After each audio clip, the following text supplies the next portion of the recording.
Razor, and welcome back to the show. And we're joining the show today again with my main man, Frank McElherron, because we didn't get enough out of this man, and he's heading back to the UK, Manchester area, and welcome back in, buddy. Thank you. As I say, it felt like 2 minutes, didn't it? Did, and when we get out there, the look of disappointment in this man's face was something shocking.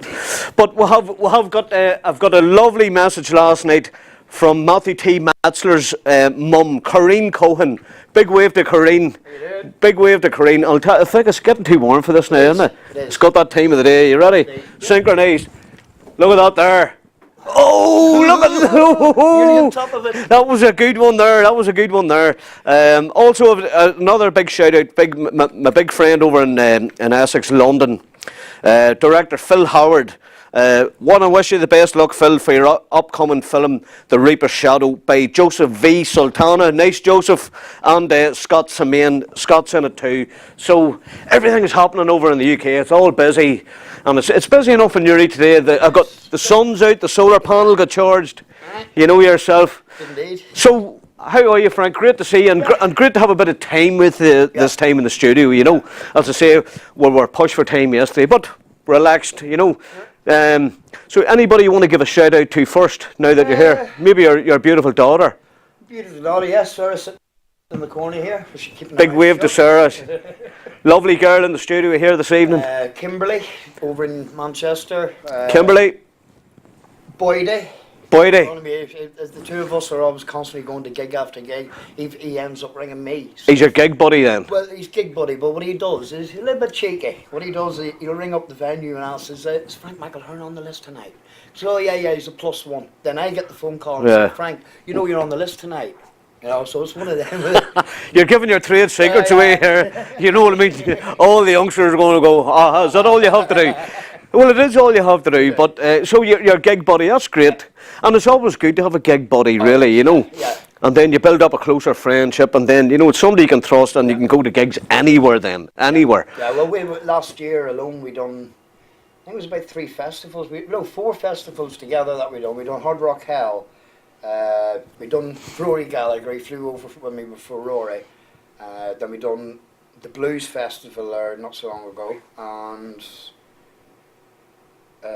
there's another one, Festwich. It's a free concert in Prestwich. Oh. It's 2 days. It's a Saturday and a Sunday, and it's of May? July. Of July. July. So is there anybody from Newry that wants to go over to it, they've got plenty of time. There you go. It's free. It's all free, and it's all the top tribute acts from around England, like State of Quo, Nirvana, which will be sort of like Nirvana or something like that. Metallica, a whole lot of Rosie, which DC tribute band, Bon Jovi. You know, so it's you just, get them all. Yeah, I love all the names. I know the names are funny off some of them. Hey, there's even a big shout out to Flash Gordon Murphy down in Drogheda, and there's all his mates, brilliant band down there, tribute band Metallica, and there's a Metallica tribute band, and the guys have it off. You swear you're at Metallica gig, you know. Well, there's a couple of bands from Newry that have been in contact with me, like to come to Manchester, but the money that they're looking for is, you know, shocking. It's shocking. I'd probably get a guitarist out of the original band for the price that they're looking at. Is that right? Yeah. You go off the door. What goes on the door? If you get the people through it, you'll make your money. But if you don't get the people through, it's miss and hit. It's a hit and miss, really. Right. But it's just like nobody has got the money just to go, yeah, we can pay you for this, we can pay you for that. If they're coming over to England, what they need to do is set up a little bit of a tour, so then they can even the money out for knowing that they don't charge. No point going for 1 or 2 nights. No. You head over there, you probably want at least 10 dates. You know, you can start at the bottom of England or start at Scotland and work your way down, or vice versa, work your way up. And indeed, you can get in touch with festivals as well. Yep. And get a festival slot. You'll get a few pound for it and something to eat. You know what I mean? Yeah. And instead of hanging about all day, you could be playing at a festival during the day. Yeah. You know, and then your main gig at night. Night time, yeah. You know. Well, going on to FC United now. Oh, yes. I know it's a big jump. I know it's a big jump from the music. Hold on, we'll explain this. We'll explain this. Friends, you're either Man United or Man City, but this gentleman here, Frank's got something special now. Frank, you're involved in another Manchester football club. Yes. Tell us about this Manchester football club. Right, they're a club called FC United of Manchester, which is a small abbreviation of FUCM. FCUM. FUCM. And basically it's putting the two fingers up to modern day football, because they're not in it for the fans anymore. They're in it for making as much money as they can, as quick as they can. And it's just ridiculous, the amount of money. Like, if you go to Man United to go and watch a match, if it was myself to take me two daughters with me, it's over £100. To get to That's one match? just to get to one match, to go into the gates. To watch some footballer holding his face and rolling about the ground when nobody touches him.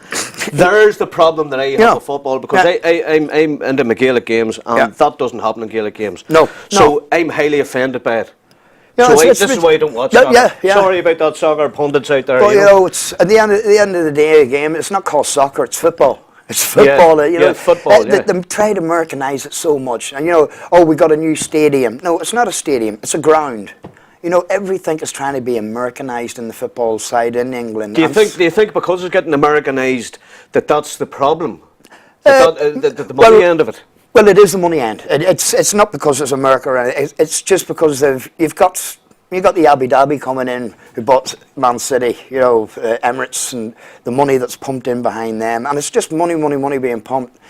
Now, these guys are working class people that are earning. They're in AFC United. Yeah, working class people, just totally working class people. We have over 3,200 plus members, and every member of the club is the owner of the club. So it means if we want a new strip, we vote on the new strip. We'll have 5 or 6 different, you know. So you get the kids doing the artwork for the strips. Is that right? Yeah, we get the kids. This is very creative, Frank. This isn't like an ordinary football team at all. No, it's a community. It's a community. You had David Cameron going on about the big society, and these are the things that he was trying to do when he was coming into power. But we already had that set in motion, so he was jumping on the bandwagons of getting communities together and that. So in a way, FC United is a community. It's a family. We are a family. There's no doubt about it. If somebody's stuck for money and they can't get to the game, they'll be on the phone to you. Why are you missing this game? Oh, I can't afford it. Get your ass down. You're coming, and that's it. Or even not there. Maybe somebody will go and lift them and just say, "Listen, let's go." Yeah, because it's a family. It's a family type of affair. Totally family. Like, on a match day, Saturday morning, I'm out in the drink on the Friday night, out with my camera doing the bands and that. Probably mightn't get home till 4 in the morning. Then I'm home, probably another can or two before I get to bed, and I'll be bed for about an hour. Then I'm up at 8 o'clock in the morning, and then I'm putting all the cones out, all up along Gig Lane and all up along Market Street, so there's no traffic parked on it. Then I'll probably nip home for a quick hour for another kip, and then I'm back out, and then I'll do all the bars, you know, stacking all the bars up, get the car park ready. You know, it's not just me. There's 137 dedicated match day volunteers. 130 plus. There's more. You know, there's the guys on the turnstiles. They don't get paid for it. The kitchen staff, they don't get paid. We all do it for the love of our club. Now, in 9 years, we've raised, just between ourselves, £3.5 million. Just fans alone. £3.5 million. That's something special there. Yeah. Now, so I was thinking this is a light-hearted club, and there's, you know, it's only a group of guys. Now there's 137 volunteers, and you've raised over £3.5 million for charity. No, it's not charity. It's £3.5 million raised to build a ground. Oh, to build your own ground? Yes, to build our own ground. So it took 9 years. This is hard work. To get to where we are, yeah. That's very hard work. But it seems that you've got a fair enough commitment from the members of the club. Oh, yeah, total commitment from them. Total. How many members are in the club? There's 3,000. On the last count, there's 3,257 or something like that. And are they all local to that area? No. They're from all around the world. You know, they're all, from Poland, Russia, Germany, France, China, South Korea.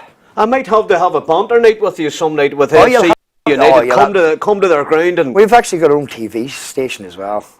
Fucking TV. I like it. Yeah, I like it. and fucking radio, and it's all on the internet. Is that right? Yeah, you can go on, you can go and listen to the matches live. As 3 o'clock kickoff, boom, radio on the internet, and listen away. And the members are doing the commentary on yeah. Well, there's a guy called Swampy. Oh, unbelievable. And we also got a guy called James Quinn. Don't know if you heard of James Quinn. Well, he's Plenty of Quinns about here. James Quinn, James Razor, Quinn, Razor, and he's an and actor. Swampy. And Swampy, Razor, Swampy. Yeah, he's James. He's been in numerous things. I don't know if you heard of Early Doors, the two coppers, and he was one of the coppers in it. In it, yeah. And then you got John Henshaw, who was the Bowerman. I think James is me and James are hooked together on Twitter now. I must check that one and go back. Yeah, to yeah, him. check that if out. Not, Yeah, we will be. Yeah, Check that one out. yeah. No, James, No, lovely it's just guy. the name Lovely rings guy. a real rings a bell now, big time. He's been in the Heartbeat. He's been in Emmerdale. He's been in East. I don't know about Coronation Day, but yeah, he's in all the he ones up. And then there's another guy, a good actor that comes to FC. He's called Steve Evett. He was the main actor in Looking for Eric, the movie, and he's in a show now called The Rev. And he's just funny to be around. Is You know, he? he's Yeah, just good one of them characters. He's Yeah. just funny as hell. And he's, you turn around, boom, he's there at FC. You don't expect, stars like this to come, to watch a non-league football game. But then it's something different. So there must be a bit of as they say in Ireland, there must be interest in a bit of crack then. Yes. Oh yeah. It must be relying on crack. Yeah. Because when you have a club with 3,000 odd members, and there's a lot of people take things serious, and there's a lot of people don't. There's people take things light-hearted and not too serious. So it's a bit of a mixture of both. Then, Frank, is it? Yeah. Well, it's not just Man United fans or ex-Man United fans that has come to FC. There is like City fans. And I'm aware there's a heavy rivalry between Man City and Man United. They don't like each other. No, they never do. It's still the same with Liverpool. Manchester and Liverpool they've always had the dislike to each other in the football. But there's a little thing going around now. What's the only thing that never docks in Liverpool? It's the Premiership, isn't it? What's the only ship that never docks in Liverpool? Keelan, I didn't say that. My younger brother, Keelan, over Liverpool, he didn't say that. But he knows I'm not into the football end of things, So I'm intrigued by FC United, friends, Tell me more, Frank. So you've been going over 9 years? Yeah, 9 years now I've been going. So you'll begin the 10th year next year then? Yeah, and into our new ground. The ground's like probably halfway there. We've got all the main structures up now. It's basically start filling it with the stuff we need to fill it. The kitchen, we needed something like £26,000. What we do, we've got like a kit aid. It's to kit the club out. We set a target of something like, I think it was 26,000 to be raised in 4 weeks. Well, in those 4 weeks, I think we doubled it. It was like £47,000 or something like that came in within the 4 weeks. That was some lift. So we can actually kit the whole kitchen out now, and we can kit a few other things out that we didn't realise that we were going to hold back a bit, and we'll build this on at a later stage. But as the money's coming in more and more, it means that we probably can get the whole stadium done there and then. So hopefully we're looking at probably October before we can actually move into the ground. We were sharing with Bury there for 9 years, and hats off to Bury. They stepped in their way for us. They stepped out of our way to let us get on with it. There was like other places around Manchester that we did approach, to try to play in the venues, and we weren't getting anywhere with them. And it was Bury that approached us and said, "Listen, that was decent of them, there's a lot of money a year to be paid out for it. It's like probably 125,000 a year, for the hire the ground for the season. But now that money that we were renting it, we were hiring it, that money is now going into our club. It's money that we don't have to feed out anymore. So we can sort of like pay a bit more on the wages probably for the players, because we're going to have to be standing up into another, we're trying to get to conference. 5, 6 years now we've been stuck in the Evo stick. And that's why it's called the Evo stick, because you can't get out of it, you're stuck in it. You're stuck in it. Yeah, that's unbelievable. So for the last 4 years we've been in the playoffs. Every time we get the playoffs, and which we just can't get that last kick.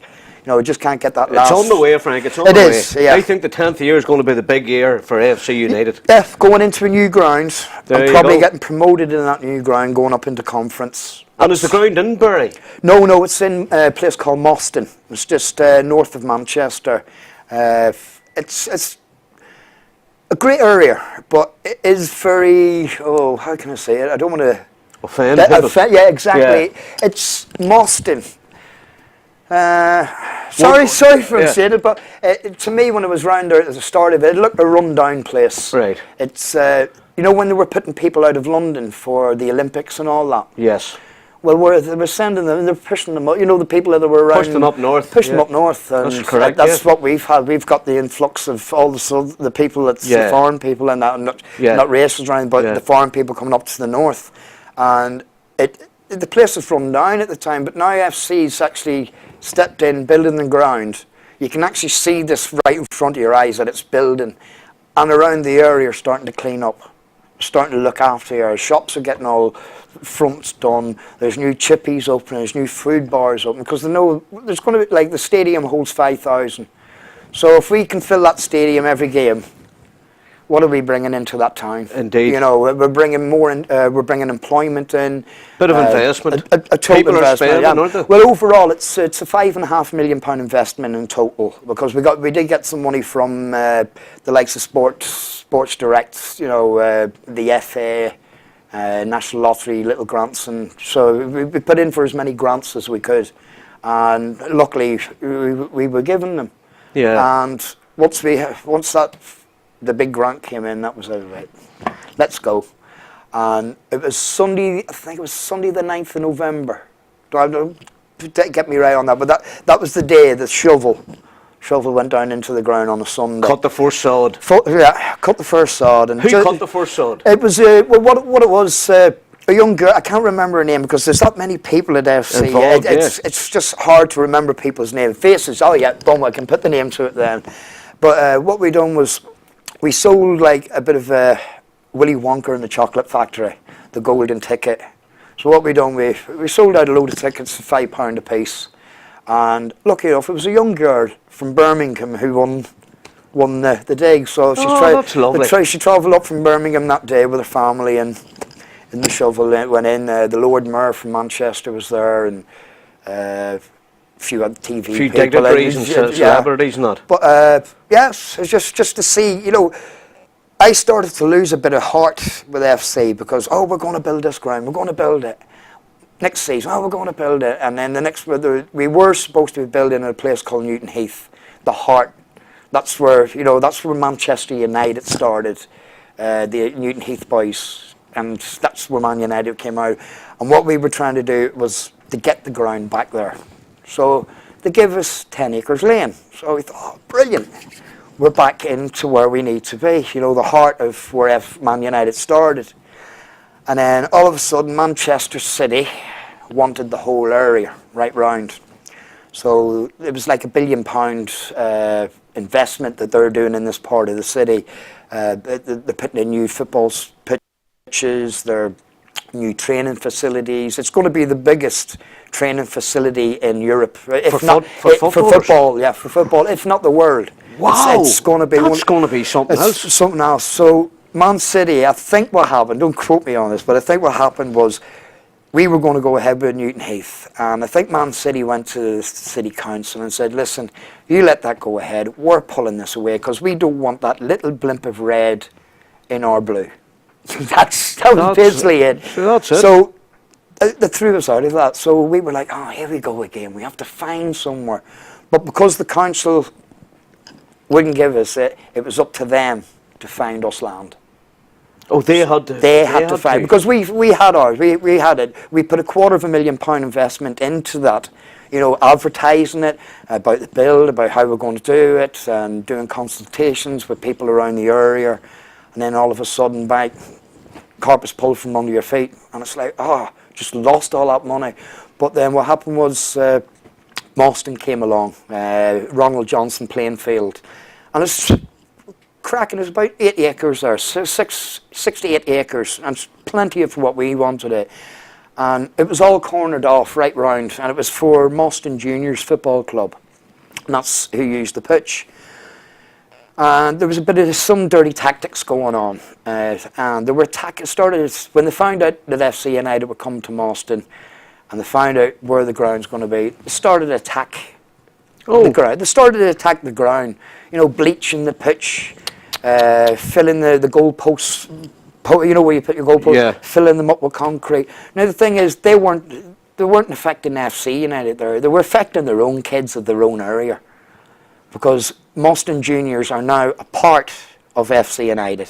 But it must have been the kids who was doing it, Frank. No, it wasn't. These are grown-up men, or grown-up women. That they didn't want to see this They happening. didn't want to see this happening in front on there. You know, there's people that love to see change, and there's people that don't want to see change. True, yeah.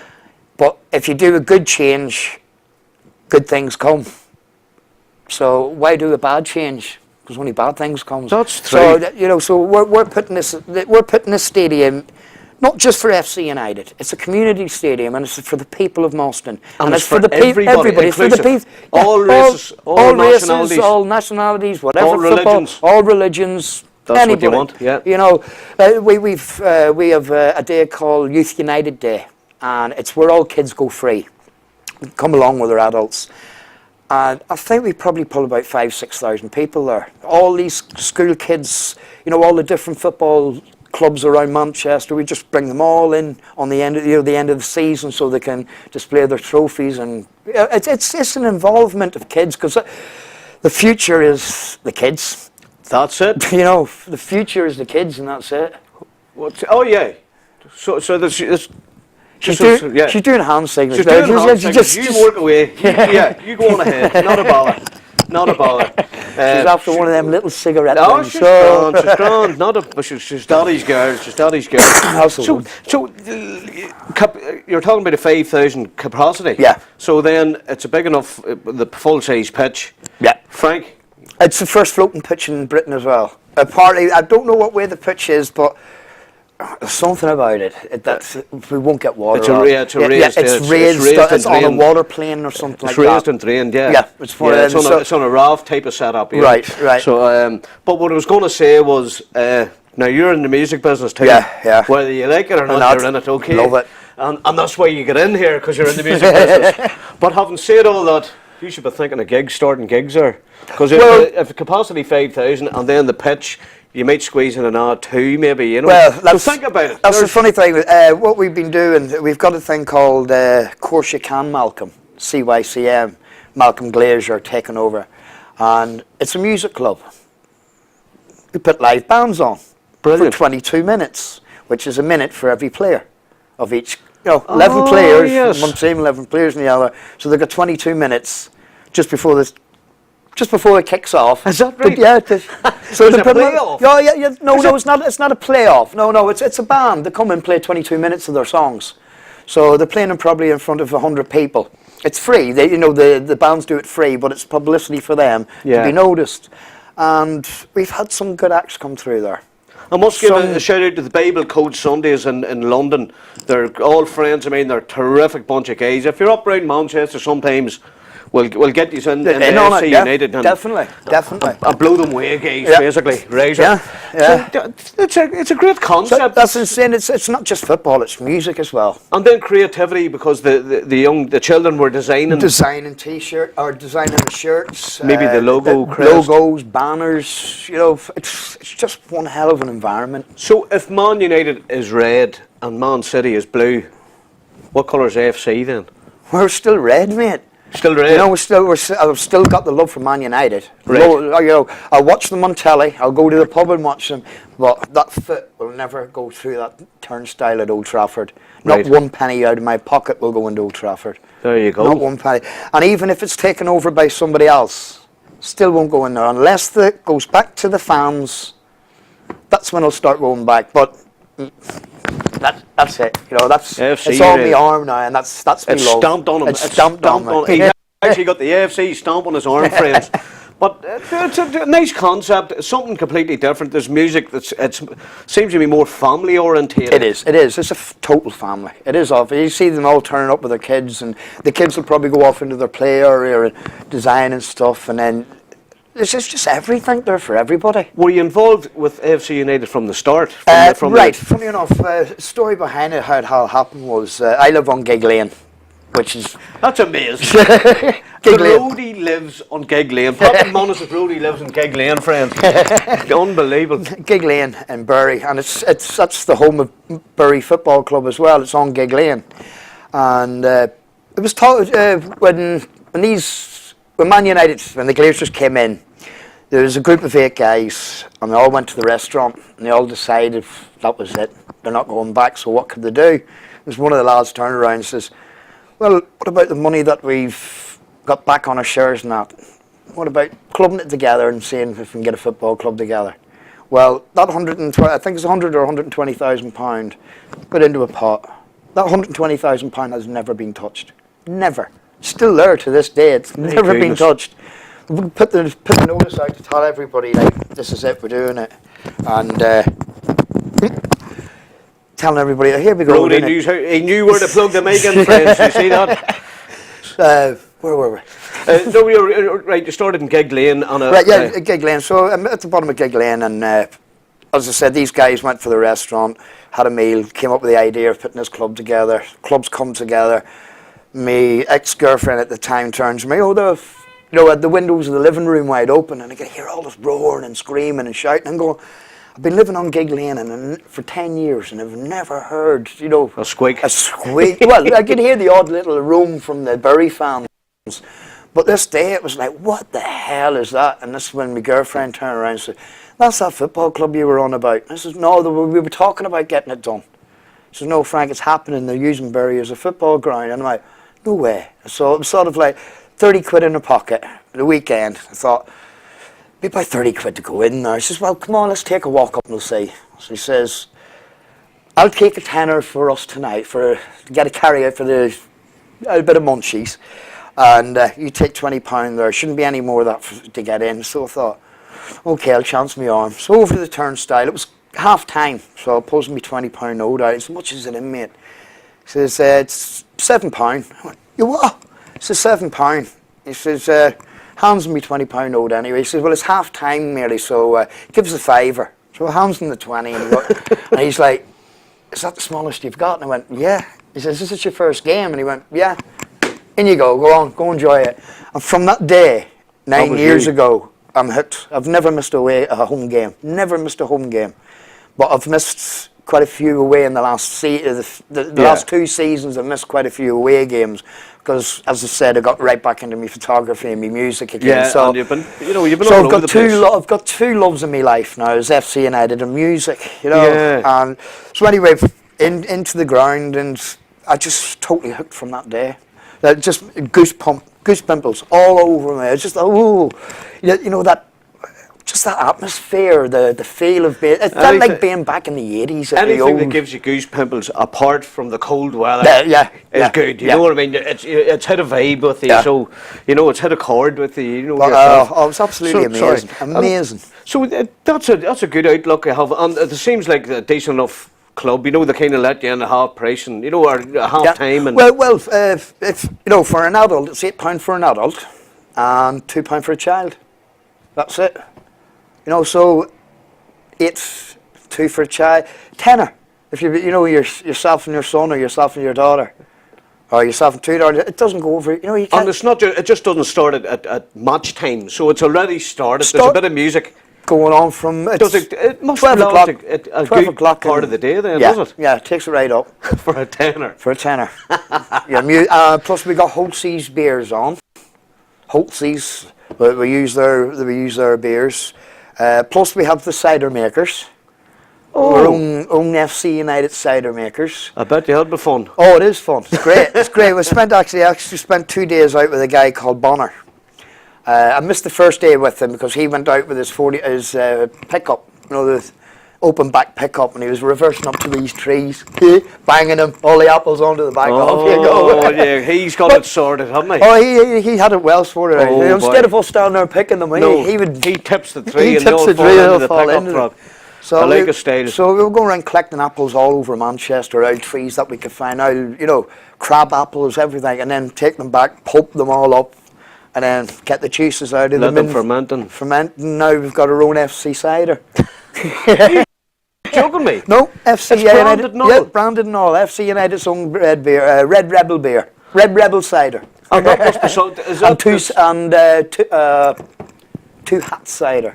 and two hats cider? Two Hats. David, the cider hats just would flee that there's way. a song. There's a song, and it's called Two Hats, and it's about policemen, and policewomen.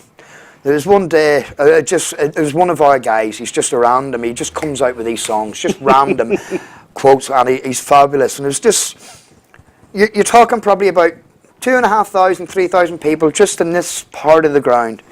And these two police decide to walk across the ground, and all you can hear is, "We paid for your hats, we paid for your hats. What a waste of council tax, we paid for your hats. Two hats, two hats, two hats, two hats, two hats." Which if you get, so it's the banter, and the police we get on well with them all. Yeah. Like, it's a cracking Well, obviously family. the police taking good stay do, as well. yeah, You know, yeah. You know, because there's. Is there a full attendance at all the matches? Police-wise, no. No, I'm talking about member-wise. Oh yeah. So you're talking about 3,000-4,000 well, maybe people coming. No, because as I said, members are from all over the world. I'd say on a match day we're probably about 2.5, 3, 2.5 to 2.6, 2.7, roughly that. Some games might get 1,300. All depends as well if Man United and FC United they're clashing. You're right. You know, Right, you right. will get the ones that want to go to Man United. Yeah, the die-hard But, fans yes, and that. die-hard fans and that. But what a lot of them do as well, if it's an early game for United, say a 1 o'clock kickoff at Old Trafford, they'll be in watching the Old Trafford game, and then they'll be straight out of that onto the tram, straight to Bury, and then down for the FC United game for a 3 o'clock kickoff. So they're getting a double whammy of the football fix of the weekend. You know, it's great to do that, and there's no other club that you can go and do that to. Yeah. You know, Man City have got another team which is a breakaway from them. Well, not breakaway. They call them. Who was it? Who was it set it up? I've lost the name of it altogether. Yeah. It's gone.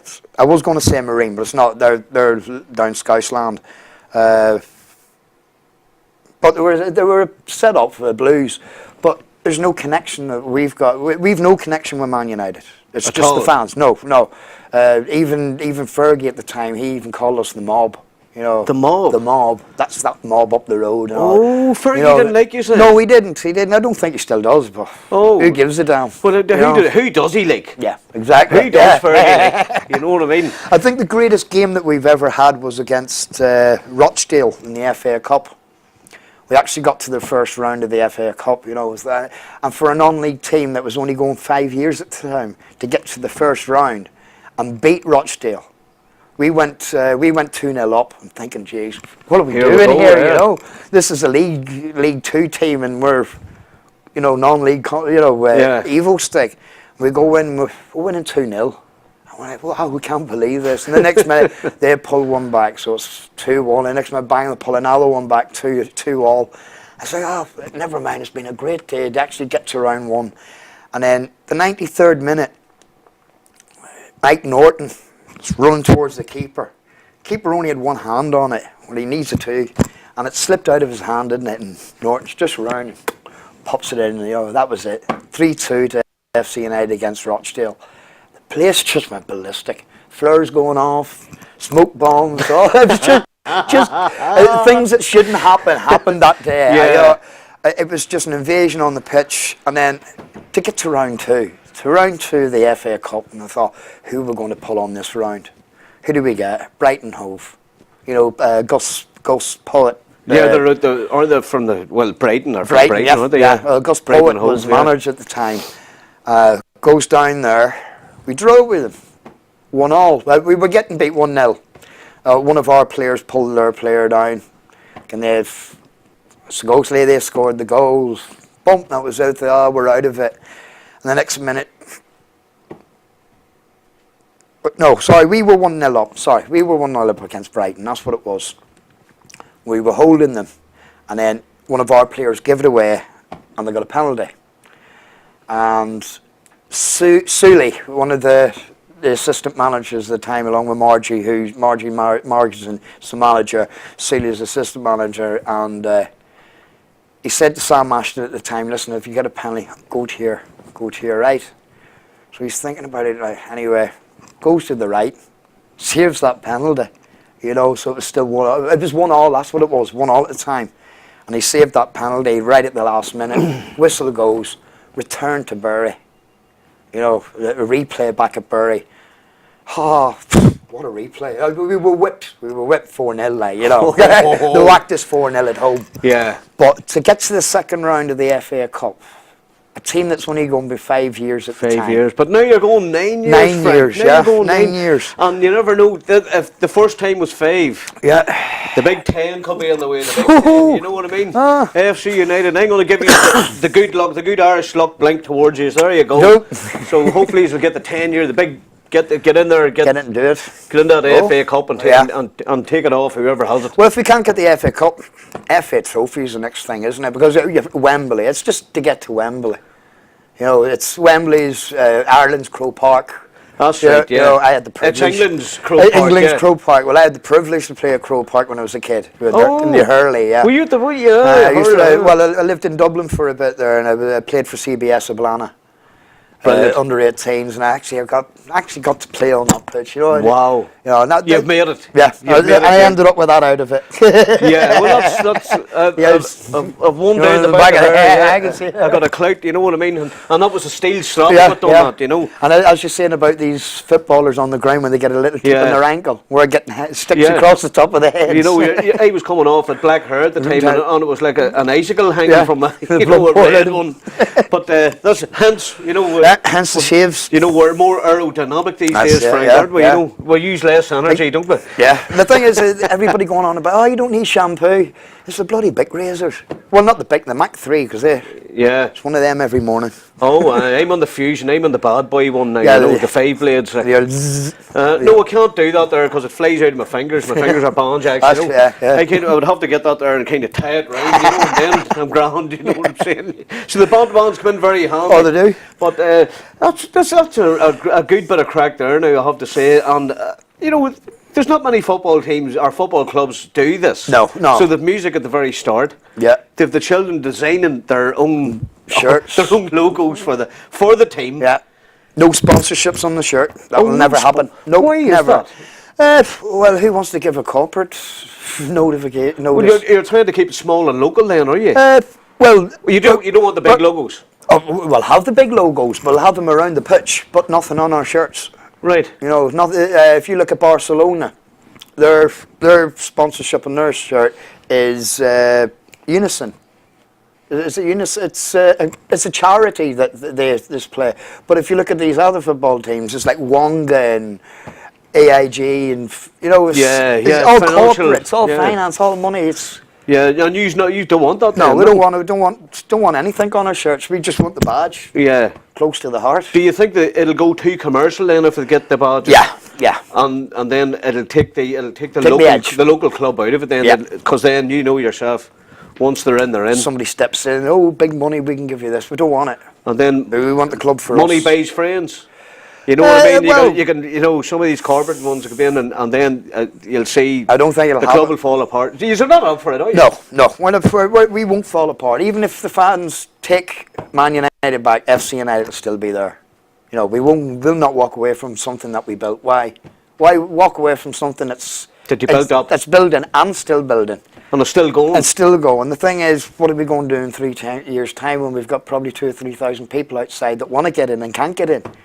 What do we do then? You know, where do we go? Do we expand, or when you can't expand because we're only allowed 5,000? There's no room for you to expand. No, across the road probably. You were given what you were given, and you have to use that. Obviously, you know. And what you're doing, as you say, it's getting built up. You have your pitch. Yeah, and it's not just open. It's not just going to be open for the 2 days, for the match days, and that's it. It's going to be open as much as we can, open it for the public, you know, to come in.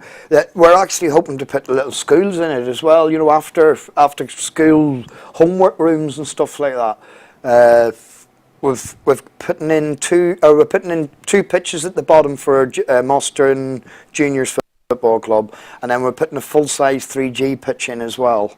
And then we've got our own ground then. What's a 3G pitch? What does that mean? 3G, it's synthetic grass. Oh, right. 3G, You see, I 3G, told yeah. you didn't know anything about it, you know. Yeah, it's synthetic grass, yeah. In our house there was a Man U fan and there was a Oh, few you Liverpool shouldn't be saying fans. that, that's wrong, that Man And there was a U. few Liverpool fans, and I used to be watching the hurling and the Gaelic football, and then they would come in, turn that over, and within the first 5 seconds, the fists would be flying.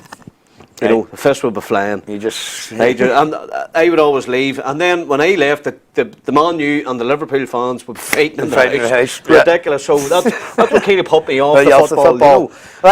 You know, you do get the fights at the football now, but you do what you do, don't you? You just walk away from it. Oh yeah. Sorry, mate, not involved. Don't bother. Yeah, enjoy yourselves. Enjoy yourself. That's how going this way. Yeah. Just let them get on with it. Especially if you got children with you or something. You don't need it. You really don't need it. My elder daughter, I've got my elder daughter Kimberly. She's every home game. She's just hello, Kimberly. She's totally FC. Oh, she can name every single player from when we started to now. I could have in the first and second season. No, she can't. No. You're not interested in all that. I'll carry on. In the first and second season, I could name you every player. You know, we had a squad of 22, and I could name you every. Now, I probably only name about 5 of me. Oh, they're getting new players in all the time? Yeah, they're rotating all the time. Yeah, fresh players and fresh legs. People that are actually leaving league football to come down to play us for have a look and see what's going on. To play for us, to actually play.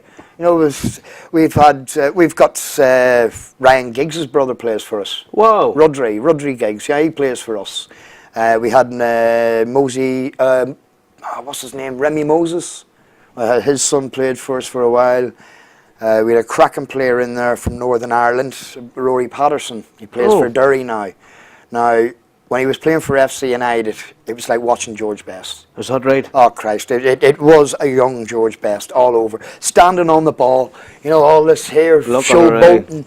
And, you know... Because there's not enough that goes on in football. There isn't. They're all too... Yeah. But, you know, the songs, you know, we write songs about the players as well. And everything. You know, Rory Patty stands on the ball. He scores a goal from the halfway line. You know, on kick-off, we were 1-0 down. Ball goes in. We were 1-0 down. Kick-off. I think it's Jerome, Chatty, and Rory. The three of them are in the centre for the kick-off. Next minute, you see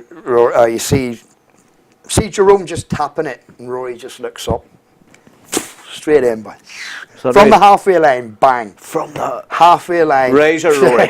Now that's a footballer. That would get me interested back in football. I tell you now, the guy he plays. I think he still plays for Derry at the moment. London Derry is. Yeah, Stroke City. But what a cracking player he was. Well, that still is. You know, what an insight! I have to say that was a terrific. Unfortunately, our man's given us the time out again. Already. But with a good, there you go. Yeah. That goes. Time flies when you're in here in the Banter studio. Too quick. It goes too quick. But I have to say, it was very interesting. Now we caught up with the man. Yep. You know, yesterday we got a bit about the music. We didn't get it all, friends. I'm telling you, we didn't get it all. No, half of it. You know, sworn to secrecy and all that. But what goes on tour stays on tour. It stays on tour. But I have to say, you really are. You're Pat McManus and Sally and Marty and Big Paul. This man's a toughest game as a roadie. I have to say, you looked after Pat and the band very well. Yeah, try to. You know, try to look after anybody that comes in my way. You were sharp as a scalpel. Timing wise, you got everything done. And say he's a great man. Well, I have to say, Frank, it's been very interesting again. Very interesting again. And I really enjoyed the conversation. And a big hello to your daughter over there. And to Kimberly over in England. Over in England, Kimberly. But as I say, Andy Walsh. Huh? Andy Walsh. Andy Walsh. Yeah, that's the big man. That's El Presidente. Oh, of the club. Of the club. That's the one. Yeah. Razor Andy Walsh. That's who we voted in. That's who we wanted as our man. You never know. I might be giving you a shout. I'll tell you what. Bring the gear over and come down and interview everybody about the place. We'll have a Banter show. Banter show in FC United. That's a good one, friends. You heard it here live. Yuri Banter show live at the FC ground. You couldn't beat it. Well, listen, from me and Frank, and from Frank's beautiful daughter over in the corner, and the final shout out, just again, I want to say a big hello to Corrine Cohen over in America, Matthew T. Metzler's mum, Phil Howard, director down in London, for the upcoming feature film Reaper's Shadow, written by Joseph V. Sultana and Scott Samain. Friends, that's it for today. From me and Frank, we're out of here. Razor. Destination Banter with Tony Smith.